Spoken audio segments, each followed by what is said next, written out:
Bismillahirrahmanirrahim. So today we'll cover chapter 6, which is about the global financial crisis and in particular Minsky's views on it.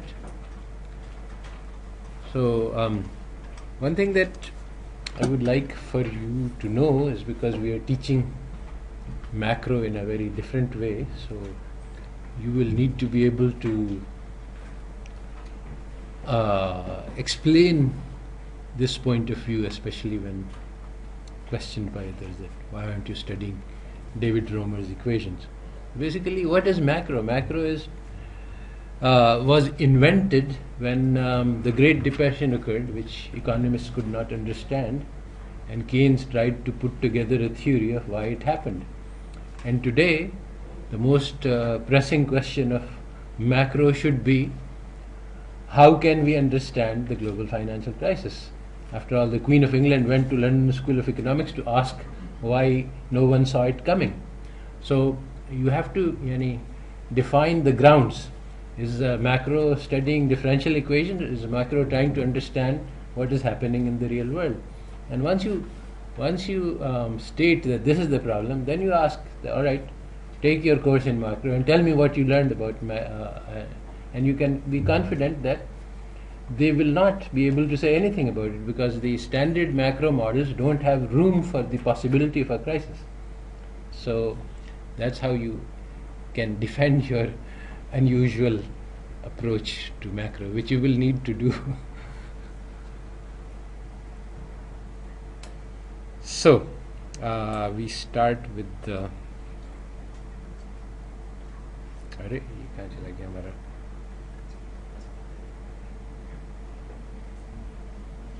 oh, I see, it's already running, right.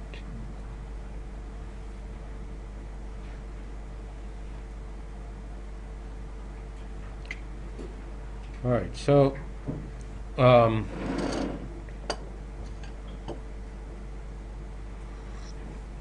there are three quotes about securitization.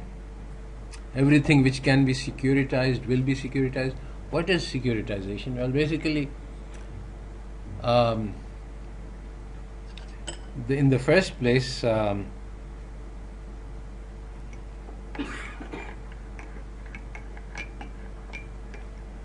you take an asset like a house. Now, a mortgage loan is a security that is issued on the house. The mortgage loan is basically commitment by the owner to pay $1,000 per month for the next 30 years, and in return for this, the bank gives him cash down payment for the house. So this is a pure financial transaction, but the mortgage loan is actually a security in the sense that the man sells the title to the house. That is what mortgage means, death. That if he does not fulfill his commitment, then the bank will possess the house.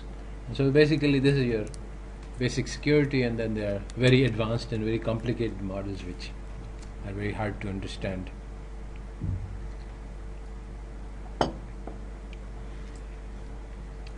So everything around the world is being securitized in the sense that you take this asset and then you issue a security on the basis of that asset. What makes things complicated is that you take the financial asset and you can securitize that as well. So it becomes multiple layers. That okay, the bank says that I have this paper which is a promise by so and so to pay me money, and now I will use this as collateral and I will sell this, and you can buy it and do many things with it.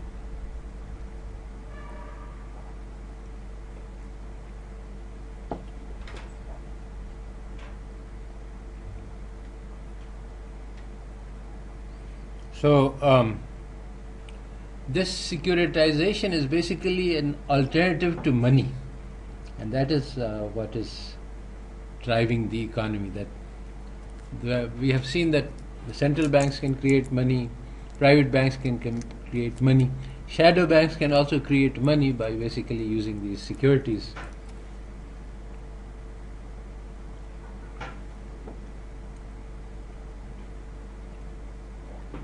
So basically, Minsky talks about stages of capitalism. So there was commercial capitalism, which was up to in the 19th century, where banks were small and didn't take much risk, and they made very solid transactions which were backed by real assets, so that there was not much possibility of loss. Then in the late 19th century and leading up to the World War I, the investment banks became very important, because basically in commercial capitalism what you had was the need to finance day-to-day transactions, but the investment capitals financed long-term investments, and they required lots of money committed for a long period of time with high risks. And so those things emerged up until 1929, which was the great crash, where banks were lending money like mad for many things, and finally it all collapsed. After that, there was the period of the interwar period, where the whole financial architecture was changing. I hope you have all seen my 2 video lectures on understanding international global financial architecture, because in line with the theme that we are talking about, that what is macroeconomics, understanding what happens in the world. So one of the crucial things that you need to understand is, why did the gold what was the gold standard? Why did it break down? Basically, gold standard broke down in the First World War. Then there was an attempt to put it back, which failed. And then in World War II, they put down the Bretton Woods Agreement. And then Nixon shock in 71. These are the big events that led to the current financial structure. So unless you understand what money is, to understand what money is, you have to understand all of these things, because without this history, money has changed 5 times at least, the nature of money over the 20th century. So unless you understand these changes, you can just talk about money, but you don't know what you're talking about. And those people who do a standard course in macro have no concept of what money is. So again, there are the issues that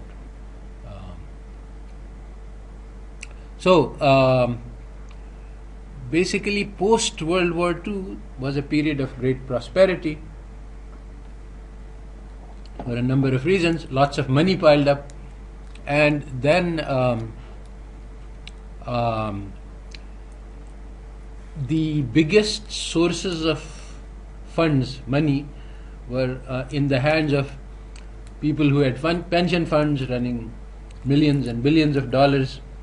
And so there were these people who had huge amounts of money that they were handling on behalf of other people, and their job was to try to make money from this money.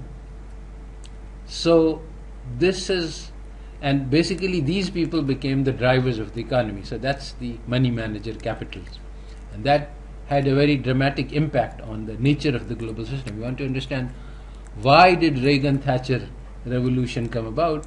And you have to understand that there were these people, and they had access to billions and billions of dollars, and their only goal was to make more money on behalf of some third parties. They were not really owners of this money. So how can they make it? Well, one of the things that they need is less financial regulation, so they can do what they want. And so that was basically, Reagan-Thatcher meant less regulation. And there are many other things which happened.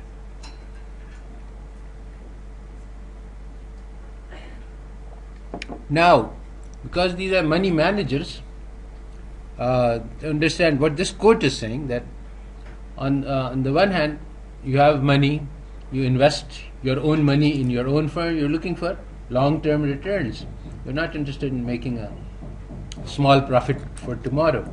But now for the manager, if he uses the money to make long-term returns, he is being evaluated on short-term performance, and so he will try to get quick, fast returns to show that he's a good money manager. So the long-term capital development of the economy is replaced by the quest for short-run high returns.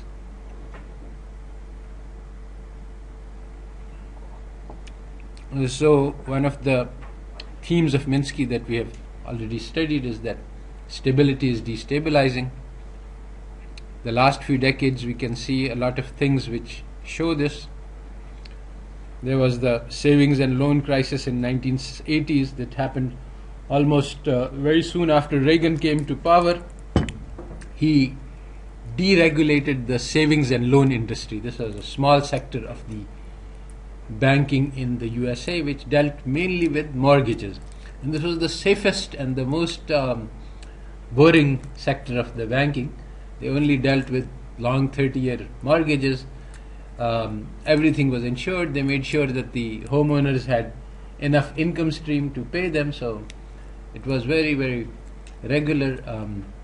And there was also the government institution Fannie Mae, so that if somebody does, they could insure these mortgages, so that if for some reason the homeowners had to default, they were still insured, so it was completely safe.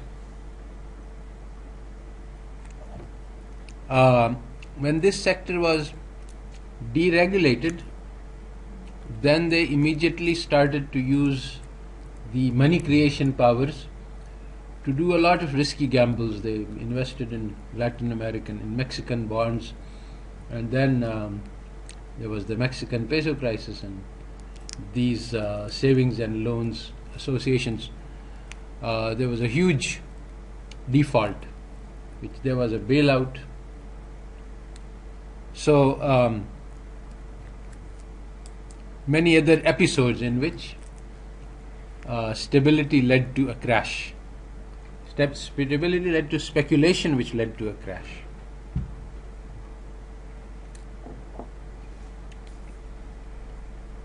All of these things are worth studying. Long-term capital markets, Enron.com, because you gain understanding of the economy by looking at the economy, not by solving equations.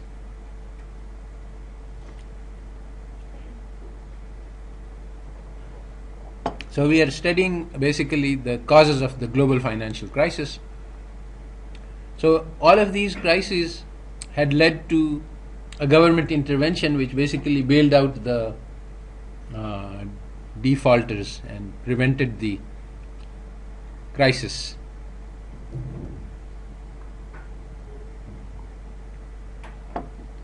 The dot-com crisis was a very big crisis, almost as big as the global financial crisis, but it was successfully managed and nothing really serious happened after that. So that really gave people confidence that now we are in the Great Moderation. Lucas announced that we have solved the problem.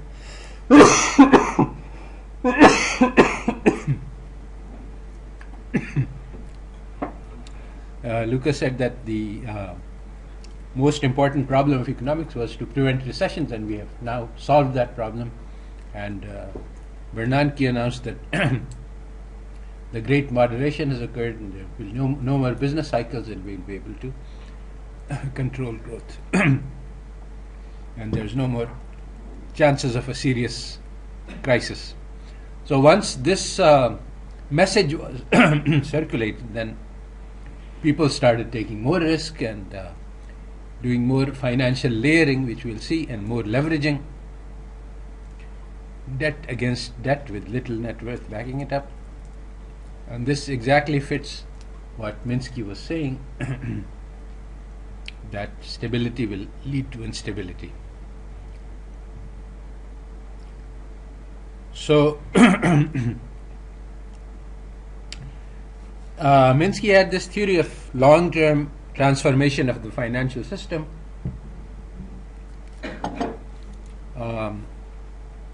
And we've already discussed that.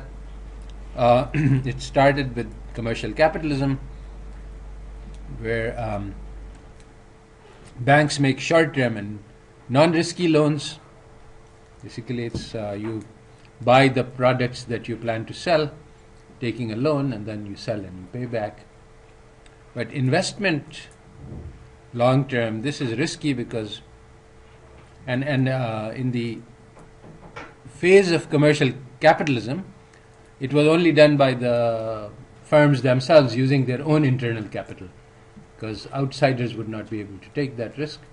But when these loans became very big, big roads, railroads, dams, etc., this was not possible for anyone to do on their own, and so the investment banks came into the picture. But this kind of finance is risky and long-term.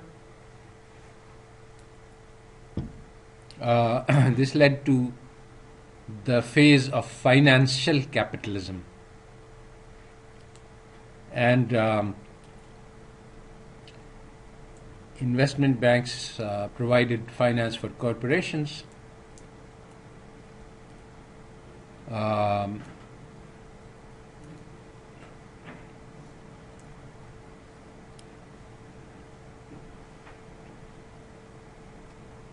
The US railroads were financed by European investors, and many other such transactions take place where very expensive projects, long-range projects, were financed by investment banks by selling bonds and stocks to people who wanted to invest. Shares and bonds were sold in international markets. So basically, how do you finance a project like building railroads in the USA? You say, all right, we have this company, we are going to start building railroads. This will require millions and millions of dollars. But once the railroads are built, then we will start earning revenue. And that might happen 10 years from now. And so people are invited to subscribe, so they pay for some shares in this company, and revenues will be generated a lot later. And then basically when the revenue is generated, then meanwhile, of course, the value of the stock can also appreciate as the prospects become better.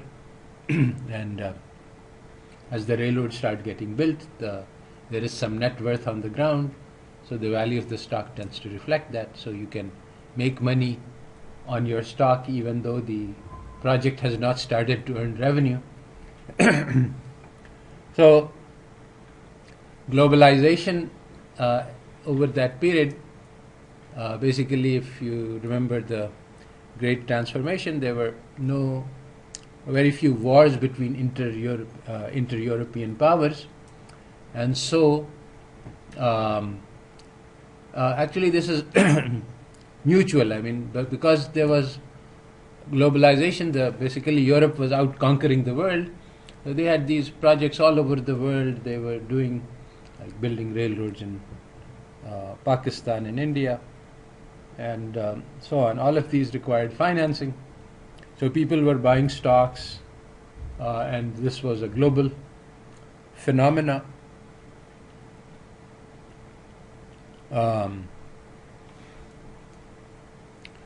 So shares and bonds were sold in international markets. This created linkages between the financial lobbies in the different areas like France and Germany and England.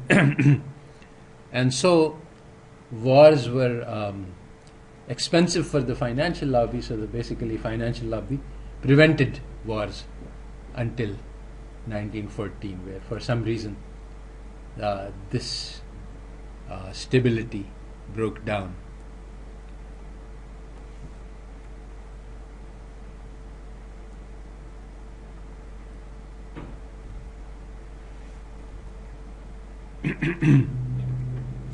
So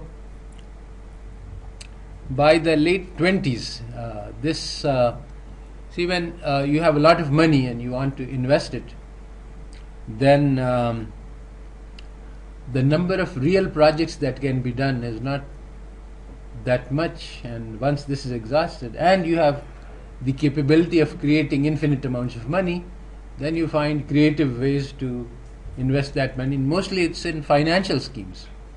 So you can buy land, and if it appreciates, it's just appreciation is just a question of more people buying the same land. So similarly for stocks, you can pour money into stocks and make money. So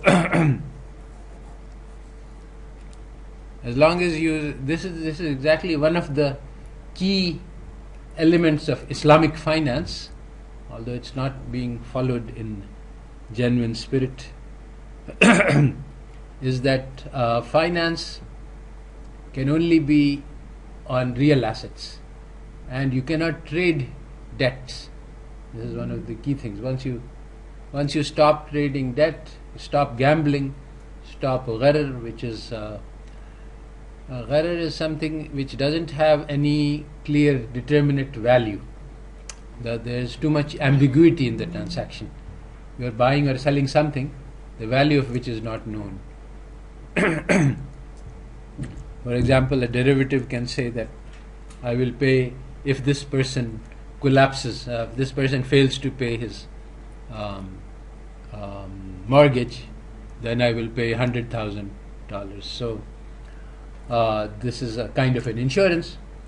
But what is the value of that? No one knows. It's too indeterminate, because you don't know whether or not the person is going to collapse. So this kind of thing is not permissible in Islamic financing. So you can invest in a lot of financial assets, and that will be that's like gambling and speculation. It can yield very high returns in a very short period of time, but it is also destabilizing. So at the end of the World War II, up until the 1970s, Minsky calls the system managerial welfare state capitalism. So the keys to this are the two institutions that were created post Great Depression. One was the big bank, which is the Federal Reserve, which was made sure that small banks don't collapse. It was the lender of the last resort. And then there was the big government, which was created again post Great Depression to make sure that people had jobs, because the private sector wasn't able to give them. So it provided them with social security and with jobs. That was fiscal policy. These two promoted stable economic growth with high employment and rising wages and falling inequality. So there was a golden age from World War II to 1970s, but as per Minsky thesis, stability is destabilizing. Slowly the regulations were removed, the labor unions were weakened, social safety nets, social welfare schemes were dismantled or weakened. Unemployment became a lesser priority than inflation. That's all in accordance with the requirements of finance. The financiers are especially keen and eager to make sure that there is no inflation, because their assets are financial assets. Real assets don't suffer from inflation, because if the inflation rate is 50% and I have a house, then my house will appreciate, so it will not cause me damage. But if I have financial assets which is denoted in dollars, and the value of dollar goes down, then the value of my asset goes down. So once the financiers are in top, then they will prioritize inflation over unemployment. So there was a long-term transformation from stability to instability. Many people noted this and called this casino capitalism, where people are gambling with excess money. Another term for this is financialization. The economy, instead of producing more and more real goods, it started producing more and more financial assets. Shadow banks came into existence. They were based on securitizing things, and regular investment banks were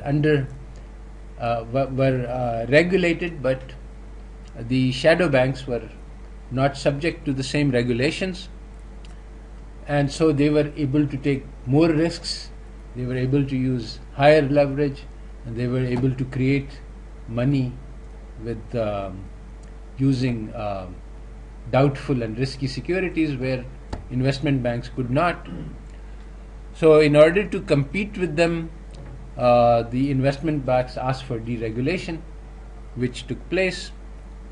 Now there is a cycle here that as you deregulate, it gives you, the investment banks and the financial sector, more power and more profits, and they can use this power and profits to drive the government and the politics towards greater deregulation. This is exactly what happens. So these financial innovations led to financial sector starting to make more and more risky bets, more and more high leverage, using a small amount of money to buy a large amount of goods, and short-term profits were promoted over long-term survival. Now, so what was the effect of this? Basically, the effects of this were to sacrifice the long term in favor of the short run, which was basically very harmful to society as a whole, and the net effect was to enrich a few people at the expense of the society as a whole. A lot of things which had happened prior to the Great Depression started to happen again.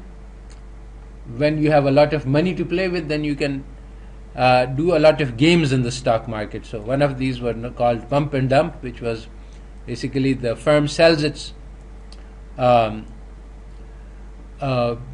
basically pumps up the balloon by starting to buy its own assets and creating a price rise. And when there is a general people say, oh, this price is rising, let's buy, then at some point you quietly exit and make profits. And this is done by many. I think Bernie Madoff was indicted for doing this. So basically you spread a rumor in the market that such and such stock is going to rise, and then you start buying that, and since you have millions of dollars, you can start buying, and once the trend starts, then you start quietly exiting, and you make lots of profits because nothing has happened real, it's just all rumors. You can even do it in the reverse, that you sell so much stock that you crash the market, and then you buy your own shares back very cheaply, and then the price goes back to normal level and you make a profit in both directions. So the practices involved ripping off your own customers. When Wall Street firms started giving bad advice to their customers, selling them stocks which they knew were deadly, because they were also playing the game. They also had their own stocks, and when they found that they had made a mistake, then they would sell them to customers by telling them lies about how this is a great stock and how it will appreciate. Basically then stealing from customers and shareholders. And the big investment companies changed from partnerships to cooperation. So in partnerships there are a small finite number of people who are owners of the firm, and they are responsible for the firm, and they have the long-term interest in mind. This form was changed to the corporation, which is a sort of a legal entity which doesn't have any owners, and then the people who are running the corporation are the managers of the corporation. So they are not actually owners of the corporation. They can come in, be hired, and they can also be fired. So now the incentives of the manager are not aligned with the interests of the corporation itself. The incentives of the managers are based on what they earn, and they can make a lot of money for themselves by harming the corporation, and this started happening more and more. This led to the principal agent theory in economics, that the owners of the corporation are technically the shareholders, although now there is more discussion of this issue. But anyway, the shareholders are the owners of the corporation, but the managers are people who are hired by the owners. And now the managers' incentives are not the same as the incentives of the principal. The managers are agents. So how can you make the agents behave in a way that would align with the interests of the principal? So one of the things that was thought of was that if we give them stocks of the firm as as part of their compensation, then the stocks reflect the worth of the corporation. So their interests will automatically become aligned with the corporation's interests. So this was one way that was thought of to resolve the principal agent problem that arises when a manager is running the corporation on behalf of the owners. But this had very unexpected effects, because basically once you own the stock, then you can you can derive benefits from the stock in the short run without actually being aligned with the long run interests. So if the stock couldn't be sold until, and if there was a barrier to selling the stock, then you have to hold it for 10 years. Then they would look at 10-year values, and actually some people did that. That the compensation was paid in stocks, but the stock could not be sold until a long time from now. That does sort of align your interests with the long run interests. But because these managers were in charge, they usually managed to find ways to get around this limitation.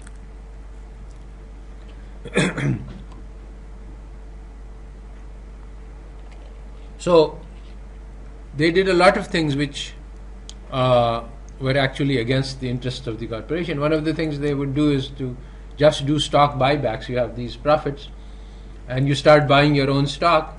The value of the stock rises, and your own profit, your own compensation, which is in stocks, becomes high. I mean, you have your personal stocks, and then you have the company stocks, and they are managed differently. So one of the problems was that the executive compensation, how much money you make as a manager, this was again bad theories of management which came into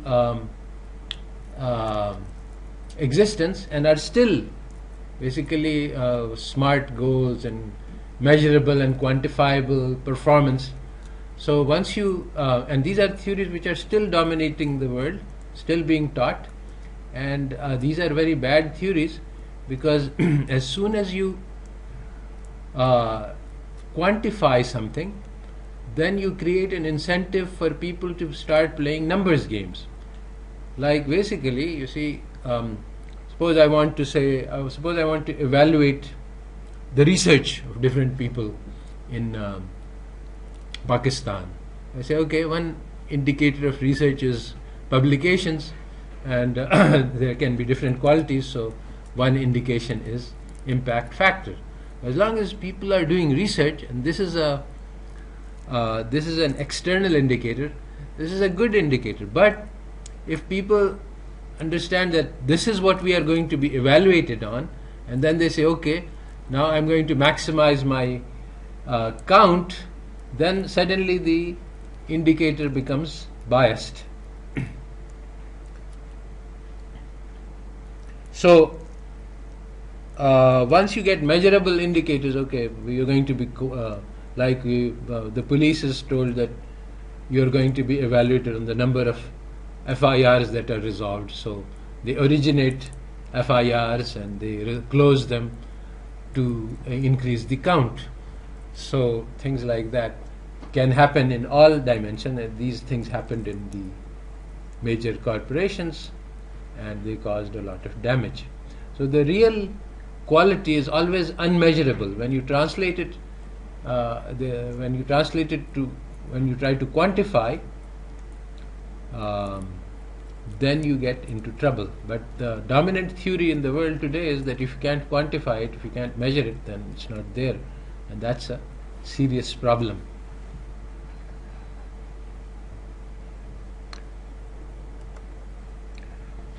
So money manager capitalism came into existence in the late 70s, when the post-war prosperity led to these huge pools of money, pension funds, sovereign wealth funds. You're managing money on behalf of the government, which has billions and billions of dollars in it, sitting in its treasury account, hedge funds, university endowments, corporate treasuries, and so on. Now, the goals of the system were wrong in many ways. So what is a money manager supposed to do? He has to make better than average returns in order to be recognized as a good money manager. Now, if you have a lot of people, not everybody can be better than average. It's just impossible. So there was no government regulation or oversight of shadow banking, and these incentives are wrong. So there was a lot of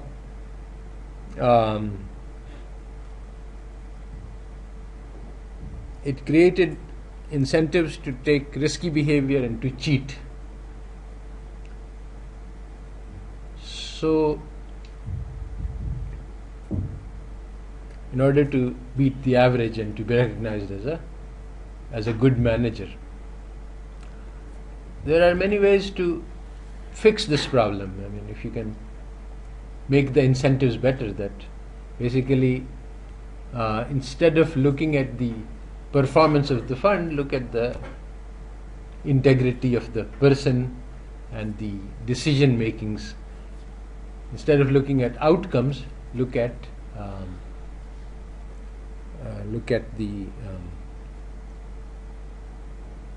the way that they are handling things. So, for example, in our class once, long time ago, we were told that, okay, at the beginning of the class, you go and buy stocks, and at the end of the class, your portfolio will be evaluated, and the one who has made the most will win the game. So I thought about this game. I was in the class and I said, okay, so this means that I should pick one stock. I picked the cheapest stock, and I put all my money into that, because basically to win you have to have an outstanding performance. So you play the riskiest strategy possible, because that is the one that is most likely to win. If you do what is the right thing, which is diversify, you will get healthy returns, very large, but you will never make a spectacular return, and you will also be safe from a spectacular loss. But if you are playing to win, then you go for this spectacular. Of course, it wasn't my money also. It was funny. It was just an artificial stock. But exactly the same incentives are facing the manager, that he puts billions of dollars at high risk gamble. If the gamble fails, he is fired from the job and he can find another job, and if the gambler succeeds, then he makes huge amounts of money. So these are the wrong incentives which lead to risky behavior and also cheating. So the evolutionary theory of Minsky says that these are the things which happen naturally, in the sense that this is how the system will evolve if you just look at internal logic. So post-World War II, manager and welfare capitalism was very successful, led to prosperity, it led to the accumulation of huge amounts of funds. It led to the creation of shadow banks, because you have stable economy, you have prosperity, safety, no risk. So these sort of gambles and speculations that occur in shadow banks, you take these securities, which are actually quite risky, but at the moment there is no risk, because over the past period, just like in the global financial crisis, people said, okay, mortgages, this is the safest thing in the world. We have a lot of experience, and people are actually they are screened at the time that you give them mortgages. So and we are doing a good job of screening, and generally the risk of defaults on mortgages is very low. So these are very safe. And then you started speculating, and then you started creating these mortgage-backed securities, and you started selling mortgages, and this itself made the security unsafe, because once you could start selling these mortgages, then the incentives changed and the nature of mortgages changed. So once the shadow banks started to make high returns, then the conventional banks got left behind in the race. This was one of the main goals of the regulations in the post Great Depression period. The government made sure that the banks did not compete with each other. They didn't, because they just said that, and it put a cap on the amount of interest you could pay. So and it put a cap on many things that you could. It banned them from doing risky activities.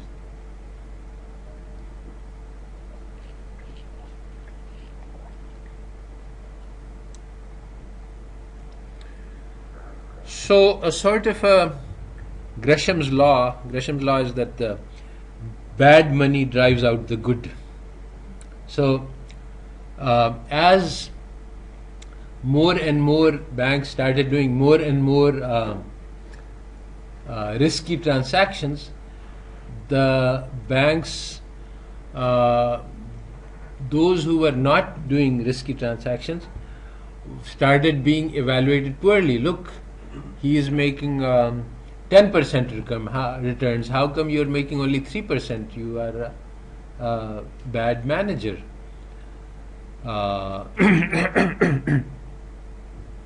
So in order to keep up, they had to also start to take risks, and they demanded to be deregulated so they could compete.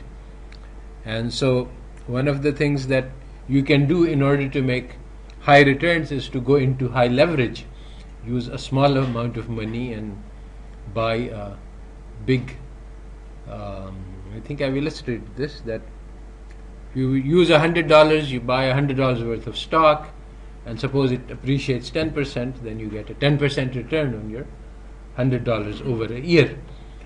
But suppose now that you use $10 to buy this same stock,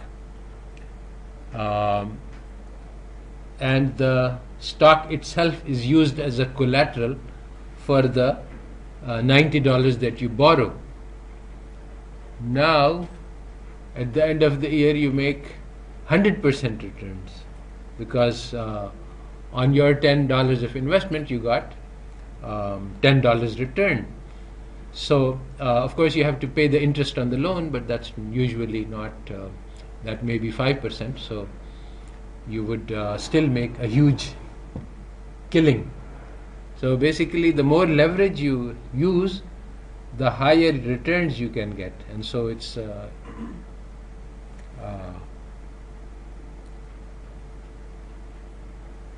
and finally, the goals theory of shareholder value maximization developed, which is a very deadly theory, which is still having deadly effects. That what is the job of the manager? It is to maximize the value for the shareholder. This has had devastating consequences.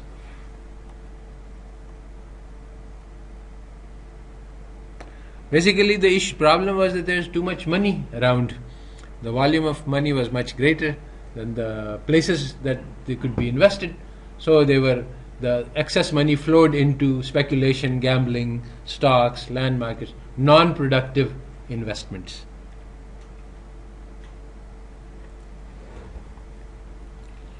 So there were many types of financial activity that took place, which actually caused a lot of damage to the society. There was a period, we lived through it not too long ago, where global speculators started speculating in commodities. Food prices shot up, and people were suffering from food insecurity. They couldn't buy food. Why? Because gamblers with billions of dollars are playing games in the stock market for food. Dot-com bubble is another example where excess money chasing stocks. The crash which came wiped out hundreds of billions of dollars, but this was all rich people, so it didn't have any perceptible impact on the economy. The US real estate boom, which started basically mid-90s and collapsed in 2007, that triggered the global financial crisis. It was the biggest speculative boom in US history, and it was driven by money managers who created complex securities and derivatives. And basically, you see, there were the first round of derivative is an insurance against non-payment. So I give you a loan, I give a person a mortgage, he buys a house, and the house itself will be mine if he defaults, and I have also been promised a stream of payments. So I have this mortgage, but I'm making a risky bet the man might not actually pay. So I buy a derivative which promises to pay if the man stops paying. Now, that's the first round, but now somebody else can make another bet that the man will actually stop paying. So the security which has been issued, which says that I will pay if this man stops paying, you can put a further security which says that if this security actually pays off, then I will pay it or I will not pay it. You can take a bet on either side. And then the third level, somebody can bet on that. So people were betting on bets made on bets on bets and bets, and these were the complex derivatives. So some of these bets would pay off if the homeowners actually defaulted and lost their homes. And there were many cases in which the stockbrokers sold bets knowing in advance that these would fail. They sold bets in which they were betting on the other side. They sold the bets to their customers. So, in one of the elements of the money manager capitalism that started with the Reagan-Thatcher era was that all of the post-Great Depression reforms were dismantled. So one of these was the New Deal, which was made by Roosevelt, which gave them social security, provided jobs, and these were also dismantled, which led to much more insecurity on part of the workers, the workforce.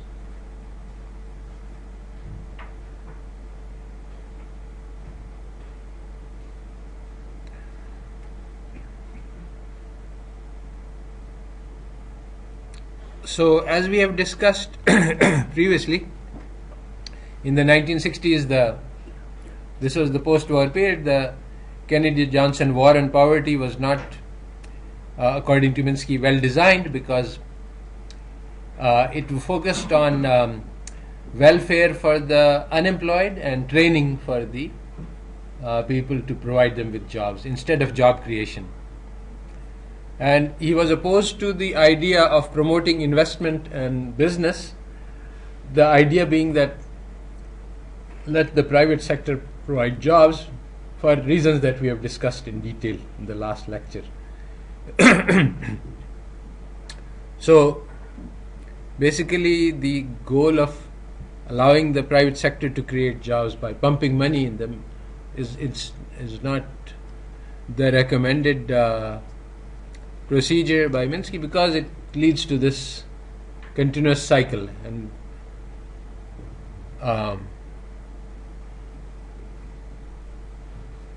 instead direct job creation is the preferred outcome. So Minsky was not a believer in this trickle-down economics, which is the conventional one.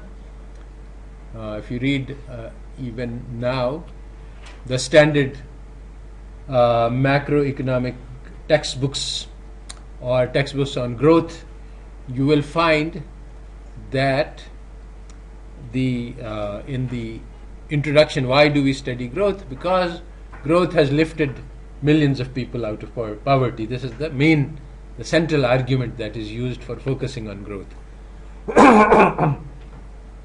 So basically, the idea is that don't worry about inequality. As long as you create enough growth, this will automatically trickle down.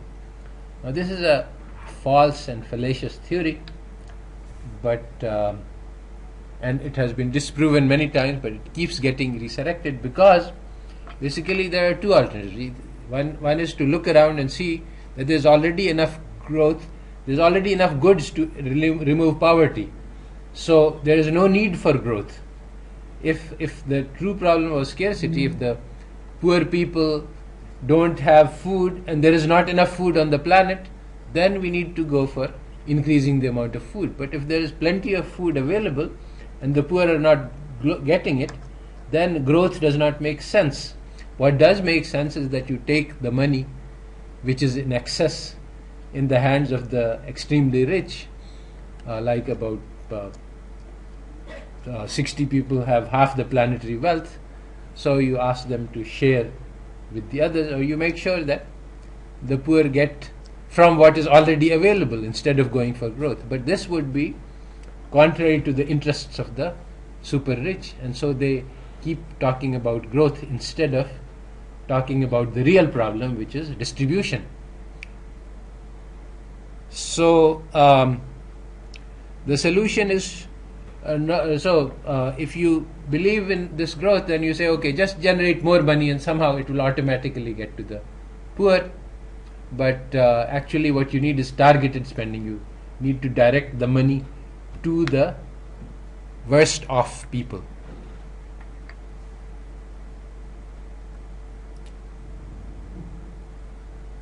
So you want to create jobs for the bottom of the labor force. So Keynes, the Minsky thought that typical Keynesian policies will not work. Keynesian is in quotes because Keynes himself did not actually promote or advocate these policies, but these have been named Keynesian by everybody else, and everybody else thinks these are Keynesian. So basically, Keynesian policy, as commonly understood, involves just creating more money, giving it to the private sector and letting them create jobs. But what Minsky thought was that if you do this, you will generate inflation long time before full employment, because the money will be going into the wrong sectors. And this is exactly what has happened in Pakistan. We have high inflation because, and so now, even though economy is very far from full employment, the state bank is putting on the brakes and is trying to reduce make a tight money supply, this is fine in the sense that we don't want to create more money, but what we do want to do is to provide more money in the targeted sector. So actually, to some extent, this is happening. There are preferential loans in the targeted sectors, which State Bank makes available at low interest rate, and much more of that needs to be done. So basically, instead of just throwing money at the economy, you need to create money and direct it to the right sectors in order to avoid this. Otherwise, you get exactly this situation that more money doesn't go to the right sectors, so it creates inflation even though you are far from. So the idea that money will automatically flow to the unemployed, and so first you will eliminate unemployment and then you will be at full capacity and then more money will cause inflation, that doesn't work. So once you generate inflation, you put on the brakes, and that will lead to recession. So then you start expanding the money supply, and then you get inflation, and then you again put brakes on. And so this kind of stop-go policy is what has been happening using Keynesian management techniques. This kind of policy will also increase gaps and inequality between the skilled and the unskilled and uneducated workers, because the jobs that are created by the private sector will be in the high-tech and the most profitable sectors, and actually we want to create jobs which are in the least educated and the least skilled sectors, where there is not that much profit to be had. So the private sector won't do it, but the government needs to do that. So according to Minsky, providing people with skills and education before jobs is like putting the cart before the horse. Instead of taking the people as they are and giving them jobs, you want to modify the people to put them into existing jobs, but there are not enough jobs around, so it doesn't work. And also the process of education and skill development takes a long time. Meanwhile, the dynamic economy evolves away from those skills. So we have lots of examples in Pakistan of training programs, TEVTA, etc., where they produced lots of graduates and skills, and these graduates could not find jobs. And so same thing happens in the education sector as well. So skills and training is not the solution to unemployment. So the theories of Minsky are supported by the empirical evidence. With after 1970s, when the manager capitalism started,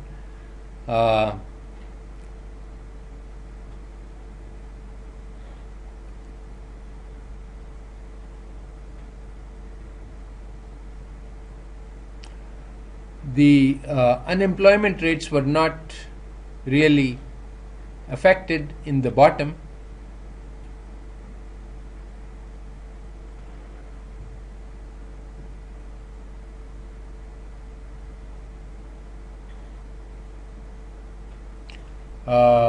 As per Minsky's discussion, the inequality started to rise. You had full employment in the skilled workers, but high unemployment in unskilled workers.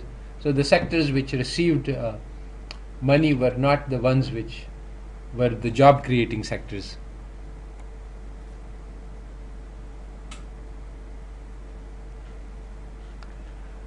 The way the money manager economy works is that it promotes insecurity. Managed funds would basically, there were these huge numbers of leveraged buyouts. You had these massive amounts of money floating around. So any corporation which was a sound and solid financial real corporation which was generating money, this became a target for acquisition. because you could buy them out. It's very hard to resist. Suppose you have a $1 billion corporation, which is the net worth is $1 billion. Buyer can just put in $1 million, take a loan for the remaining amount, and promise to pay it back from the stock that it will acquire. So this is a leveraged buyout. So you use the net worth of the company as a weapon against itself. So after this became very commonly used tactics, then corporations started to act against that. They would take, first of all, they would take on debt in order to avoid being acquired, and there were things which were called poison pills, so that somehow if this corporation is bought out, then it will have to do certain things which are very harmful, which would create a lot of debt. So the corporation would take poison pills so that if somebody tried to acquire them, then they would be saddled with huge amount of debt. For example, upon buyout, you will have to pay all the employees $1 million.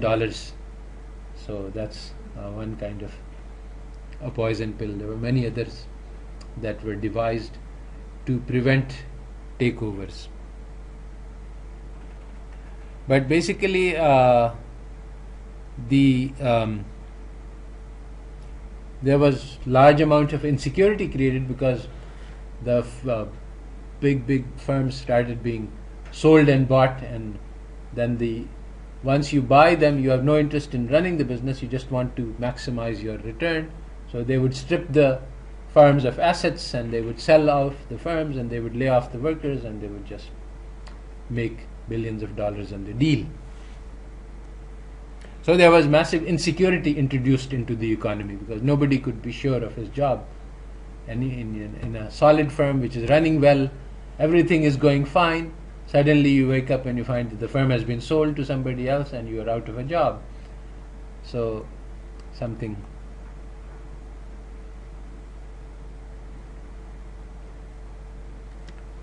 So basically then when the welfare state was dismantled and financial lobby was unleashed, this led to a very bad position for the bottom 50% of the population. There was the large number of families basically went into stagnation, and whereas in the post-World War II period from 1950 to 1970s, about 20 years, there was a dynamic economy, everybody was happy, people thought that the future would be better. Basically, the bottom half of the population stopped seeing increases in wages after the coming of the manager population, and social welfare also became bad in the USA. 2/3 of the American population said that our children will not live as well as we do. Here is some statistics to show what happened. From 1947 to 1979, productivity increased and pay increased, but from 1980 until now, productivity kept increasing, but the average pay of the laborers just became flat. All of the profits were expropriated by the financiers. This is a picture of the wealth of the top 1%. There is another picture which shows the wealth of the bottom 90%, which is exactly shows the opposite trends. So up until 1929, the Great Depression, you see a massive increase in the wealth of the top 1%. Then in the Great Depression, it declined by quite a bit, and it kept going down. until even in the World War, and after the World War it stabilized but kept going down until the bottom was reached at 8.9% in 1976. And after that, and this was achieved by good policies, by basically making sure that the finance sector is chained. They are not able to speculate. Many rules and regulations on finance, and also social security programs and jobs programs. So basically, policy ensured that the top 1% does not run the economy. And basically, a counter-revolution was plotted in this period because the rich were hurting. They were not making as many billions as they wanted to. So the opportunity created by the stagflation was used to change the policy. A fake Nobel Prize was created in economics, which nobody knows about. So there was this Bank of Sweden, and they introduced this prize called the Sveriges Bank Prize in the memory of Alfred Nobel, which was in short form called Nobel Prize. Now the real Nobel Prize is based on a foundation that was created by Alfred Nobel, who was the inventor of dynamite. He had a family fortune, and so from that fortune prizes are given, and those are called Nobel Prizes. The Sveriges Bank Prize does not come from the money does not come from the Nobel family, and the Nobel family protested and that you are appropriating our name. After all, if I say, okay, I'm going to give a prize in memory of Quaid-e-Azam or in memory of Einstein, I can say that. I mean, I can remember whoever I want to in my, but so in the memory of Alfred Nobel. But the public was successfully fooled into thinking that this is a real Nobel Prize.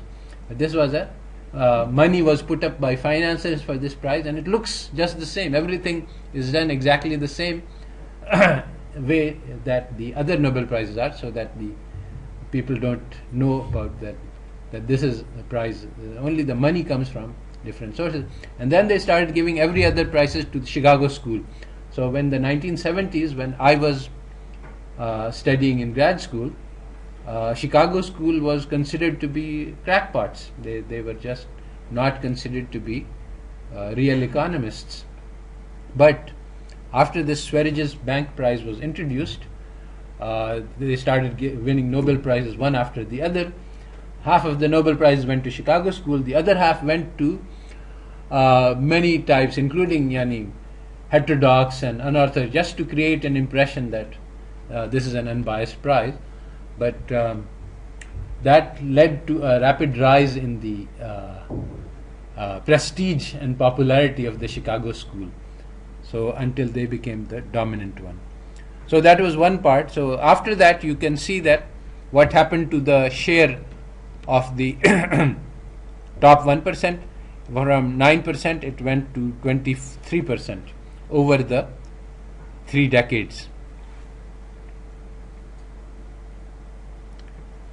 So in 1992 we had a period which was called Goldilocks growth in the USA. Goldilocks, you remember, says that this is too big and this is too small, but this one is just right. So basically the growth rate was not too big to create inflation and not too small to create, just enough to create jobs but not enough to create inflation. But in fact this growth was created by bubbles in the stock market. It was not a robust growth, and it was accompanied by job and wage cuts. So after the financial sector was deregulated in the Reagan-Thatcher revolution, it started growing massively. It became 20% of the value added in the economy and 40% of the profits. 50% of the people graduating had jobs in the financial sector, and there are many books which document how any people with an MBA would go into a Wall Street firm and start making $1 million salary, which would be really strange. I mean, they're not doing any work, productive work for the economy. So when this happened, then basically the reward from doing productive work, producing something, became very small, and the reward for doing financial juggling became very high. I've written a set of articles on this which explains this further. So there was a boost in the incomes of the wealthy, and this created a lot of tax, because tax was progressive. So this created tax revenue, which put the government budget into surplus. So in Clinton's second term, which was in 90s, the federal government budget went into surplus for the first time since the late 20s. Economists who were using this wrong model of how the economy works thought this was a great thing, but even Clinton said that now we have gone into surplus and slowly we will pay off all the government debt, not realizing that the government debt is what runs the economy. So at the Levi Institute, where Minsky was, they argued that the surplus would kill the boom because it would take out all of the private sector profits, and this would cause a deep recession. And this is basically what we have seen already, that the foreign injections plus the government injections equals the private surplus. Now, over this period in the 90s, late 90s, foreign injections were minus 4%. That is, the economy was importing more than it was exporting. So basically, aggregate demand, there was leakage of aggregate demand. Money was going to into the demand for foreign goods, not the domestic goods.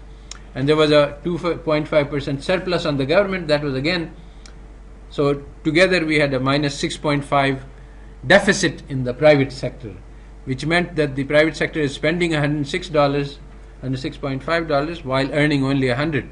And this can only be done by taking debt, and that is what was happening. Debt burden became extremely high. At the beginning of 2000, there was a dot-com bubble which was burst. Stocks crashed, deficits increased in the government. Automatically, when you have a crash, the government budget goes into deficit.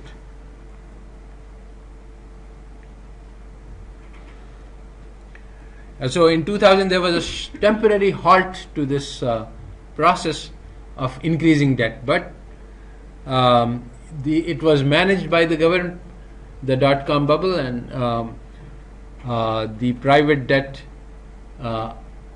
kept increasing. So from 1996 to 2006, for 10 years, the private sector spent more than it earned. Debt-GDP ratio reached historical highs. In 2007, it was 5-1. The private debt was at 5 times the GNP. Government debt, household debt, business debt, they were all very high. But the key was the high household debt, which remains very high today, and the financial sector debt, which was created by shadow banks and derivatives, gambling, and trashy securities. So, one of the great problems that is mentioned in the book that we are studying is that the cause and effect were reversed. People thought that the growth was a good thing, and that led to surplus, and then it was the government deficit which punctured the bubble. And so the economic problems that arose in the 2000 were due to government deficits. And this exact same theory is prevalent in Pakistan today, that if we have deficits, this will cause massive damage to the economy, and the job of the government is to be prudent, to make sure that they have enough revenue in order to spend, which is basically a complete misunderstanding of how the economy works. But because this theory seemed to be supported by the data, in the sense that you had surplus and you had growth in the Clinton era, and then you had deficits and you had bad outcomes which were caused by this deficit, supposedly, and were ultimately leading to the crash.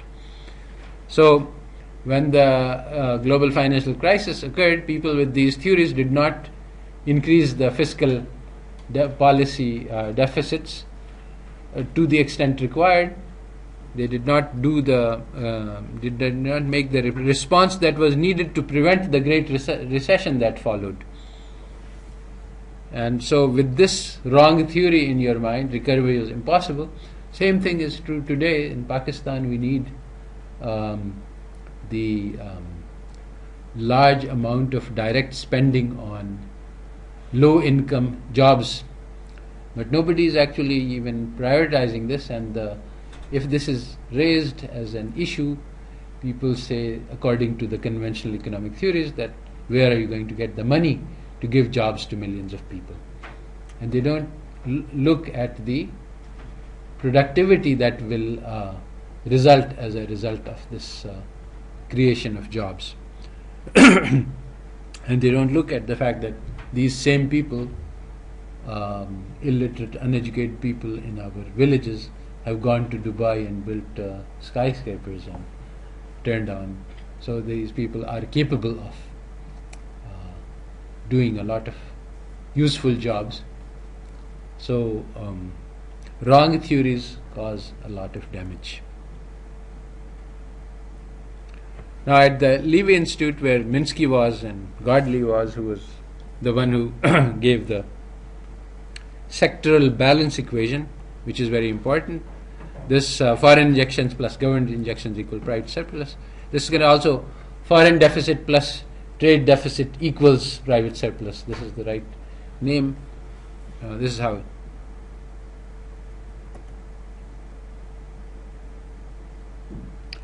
So the Minsky interpretation is that the budget surpluses were dangerous because they led to private sector deficits, and the private sector deficits were financed by debt, which is not sustainable. Economic growth was fueled by bubbles in the real estate market and the stock market, and these bubbles were created by growing debt throughout the private sector. Leverage was also very important here, because you could take a small amount of leverage and create a big bubble. So take a small debt and create a big bubble. When private debt became too big, the consumers stopped borrowing and the bubble collapsed.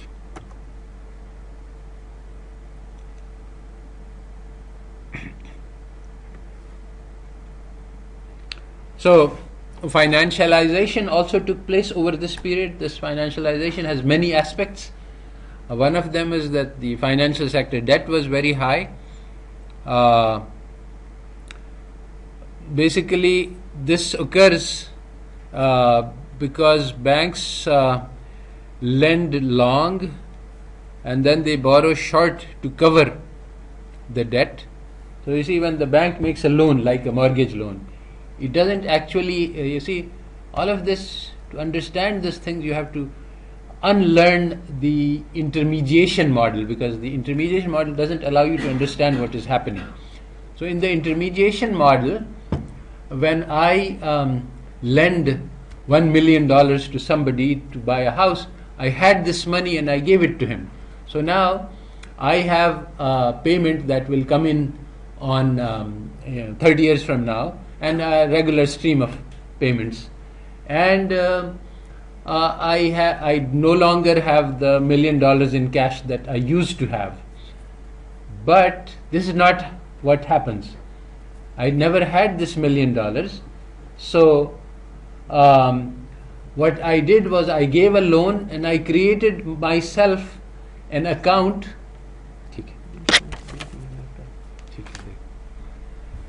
So I created an account which is a liability for me, Now I have this I have this $1 million account which I have to service, and random demands for payment will be coming into this account over the period that I have the loan. I have this incoming stream, and I have this debit which is uncertain. Whenever he writes a check, I will have to come up with the money to service that, and I can come up on an overnight basis. So when the amount, he writes a check for $1,000, okay, I borrow 1,000 from somebody, and I service that debt. And tomorrow another. So I have lent long, and I borrow short to cover this liability. This liability will persist for 30 years, although the liability will keep getting less as the loan is paid off. So I have lent long, and now I have to borrow short. Now suppose that something happens, and my cost of servicing this debit that I have created goes up, or people refuse to lend. Especially, see, if the asset is a real mortgage asset or it's a deposit, then it's covered by the central bank. But now suppose I'm in the shadow bank and the asset that I have is not a mortgage, it's a bond, it's a MBS, mortgage-backed security. Now, and I have issued liabilities, and now I want to borrow against this, and suddenly my mortgages become unreliable, so I will not be able to borrow, so I will not be able to service this debt, and this will cause a collapse in the financial system. So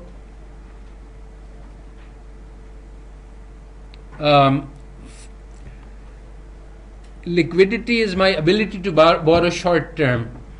Layering is what happens, that okay, I have this original mortgage, so I have a real asset in my hand which I can use.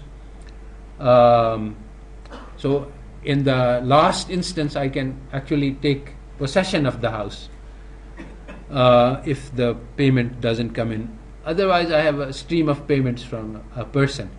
But now I sell this mortgage, I package it, and now there's a security.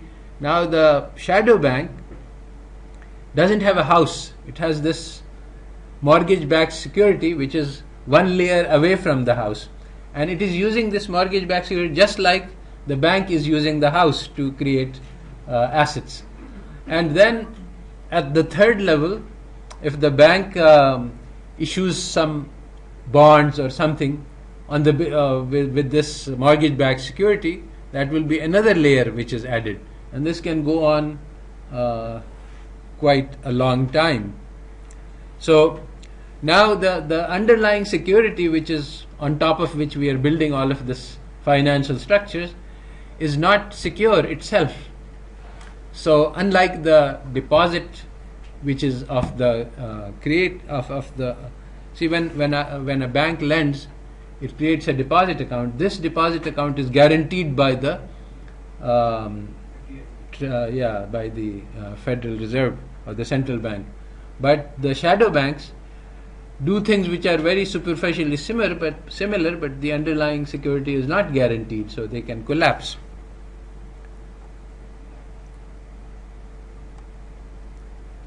So there were these money market mutual funds which were very popular. This was sort of your basic shadow bank. These would take your money, they would buy securities, and securities are quick assets, and with $1 million worth of assets, it can buy $1 billion worth of securities, so, and make a huge amount of quick returns on it. But if the underlying security would collapse, then everything that is higher in the chain would also collapse. And when these things start collapsing, then you start selling the assets. Okay, I have a mortgage-backed security. I want to sell this to raise the money to service the debt, because I am not being able to borrow to service the debt that I have incurred on the basis. But now when I start selling, I find that everybody is in the market and selling, so the price collapses. You don't get what you paid for it. The same thing happened in the housing market. So the policy response of the government was that to the global financial crisis, you have to compare it with what happened after the Great Depression. After the Great Depression, the big bank came into picture. The central bank did not actually respond very well to it, but the regulations came in and the big banks were given the responsibility of managing these things in the future. So there was a huge package. Rules were placed on the financial lobby. Welfare programs were created, job programs were created, and the lender of the last resort function was formalized, which hadn't taken place. The banks had allowed, the Federal Reserve had allowed banks to collapse in the Great Global Depression, but from then on this became unpopular. So these things which were already in existence automatically came into play after the global financial crisis. So these were protections that we had left over from the Great Depression. But the fiscal stimulus that was given was too small to create a recovery, but it was enough to prevent a repeat of the Great Depression. So there was a partial response. Some of it was good, some of it was bad. It was enough to prevent the extreme that you saw, but it was not enough to prevent a lot of damage. The theory of the lender of last resort was invented by Walter Bagehot, and he said that basically the idea is to stop runs on banks, and so you lend without any limit to the extent required against good collateral at a penalty interest rate. So the bank has to have something. As long as the bank is saying that I have an incoming payment, but it will take several years, so you can get a loan at a penalty interest rate. And you also have deposit insurance. So there was no run on demand deposits post global financial crisis because of these mechanisms. So any bank which had good assets could borrow from the central bank to cover its short-term liquidity. So there was no run on banks in GFC, unlike Great Depression. However, this was not enough to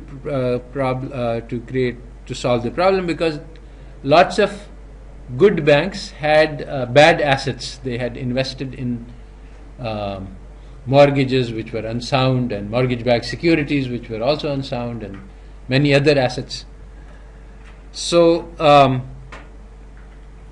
now this doesn't follow the Bagehot rule that if you have an unsound asset, then you are now after if you need a loan, either you have good collateral which you can offer, or you have bad collateral. If you have bad collateral, then you're not solvent.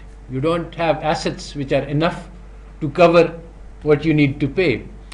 In that case, what is supposed to happen is that you're declared bankrupt, the government takes over your liabilities, and they liquidate the private institution in an orderly manner to make sure that all payments are made, but the institution no longer continues to exist.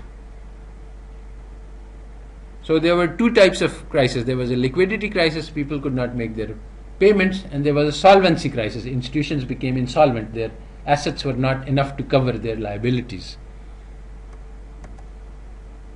So one has to distinguish between solvency and liquidity. But in fact, and what happens is that if a bank is insolvent, then you take it over and then you manage it. Sometimes you can restore solvency by taking measures, but basically it's nationalization takes place. People who have unsecured assets on the bank, stockholders or other kinds of liabilities which are not guaranteed by the treasury, they lose money on this because they made a gamble and they lost. But Fed and Treasury did not distinguish between solvency and liquidity. They put into place the STARP, the Troubled Asset Repurchase Program. So even worthless assets were purchased by the bank in order to restore solvency.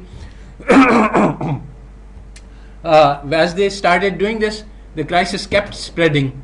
The insurance agencies which were insuring all of these bad debts, the derivatives which collapsed, all of these were purchased. And finally, the biggest insurance company in the world, AIC, they also collapsed and they were all bailed out. And so the Federal Reserve Bank and the Treasury went far beyond the normal lender of last resort. They saved everything, including the insolvent institutions. About $30 trillion were spent in the bailout. Bailouts were given to everybody, not just the domestic banks, but the foreign central banks which had actually invested in these mortgage-backed securities. They were also bailed out. Huge loans were given at low interest rates to banks, foreign banks, and financial institutions and central banks. The Federal Reserve Bank was holding about $1 trillion in U.S. government treasury bills only. After that, they purchased assets, and their holdings were $2.3 trillion in mortgage-backed securities and in treasuries at the end of the bailout.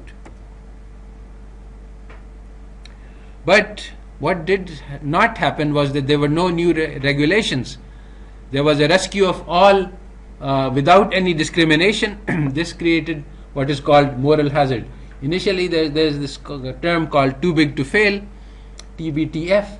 So if the banks are too big, they say that, okay, we can take risks because if we collapse, the government will be forced to bail us out because if they allow us to fail, this will cause a collapse of the financial system. AIG was considered too big to fail, and they took a lot of bad risks.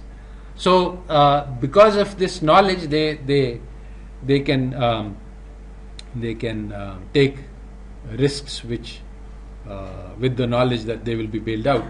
Now, what happened initially, the government allowed a few banks to collapse. Lehman Brothers was allowed to collapse, but later on they decided against this policy and they started bailing out everyone because actually Lehman Brothers was insolvent and that was the correct policy actually. But this meant that you are promoting fragility, moral hazard. Anybody can take risks and they can count on being bailed out. So this was the bad steps were taken in the financial sector. Also in the real sector, a quick stimulus can prevent a downturn. Actually, what could have been done and would have been much better is that the mortgagers could have been rescued, and if that had been done, the Great Recession would have been prevented. And by guaranteeing the underlying security behind MBS, you would have saved the banks as well. But this was not done. Instead, the deficit was increased too late. The intervention was too late. After the unemployment started, then the deficit was created by the lowering of taxes, because lots of people went out of the tax net because of the collapse. Millions of people lost their homes, and there were higher social security payments. So deficit increased anyway. The thing is that the same deficit undertaken earlier would have prevented this unemployment. So the deficit increased, but due to the wrong reasons, by providing benefits to the unemployed and providing by having lower taxes. If they had provided a bailout earlier to the mortgagers, there would have been no unemployment and no lower taxes, and so lower social security. So systematic measures rather than ad hoc would have been better. insolvents should have been nationalized. That would have cleansed the system of bad institutions, but there was failure to learn. There was no so there were no new regulations. The financial lobby had sufficient power in politics to block all regulations. The Dodd-Frank was basically proposed as a replacement for the Glass-Steagall. Everybody realized that banks had speculated, and that failure to any blocking speculation would have prevented this. So they said, let's put the Glass-Steagall back in place. But the financial lobby basically prevented this from happening. The Glass-Steagall Act was a 27-page act which basically made sure that the banks don't speculate. That was and it covered all sorts of insurance contingencies to make sure that banks would not be any co-owners of speculating, and so basically they took care of the loopholes. The Dodd-Frank was a 300-page monstrosity which had all sorts of complexity, and basically people said that this will create lots of jobs for lawyers who will find loopholes in every page, and they will find ways for the banks to get around this, and that was deliberate. So basically speculation by banks was not prevented. Another thing that did happen was that the lobbies made sure, the financial lobby made sure that the regulations are not made to support the public.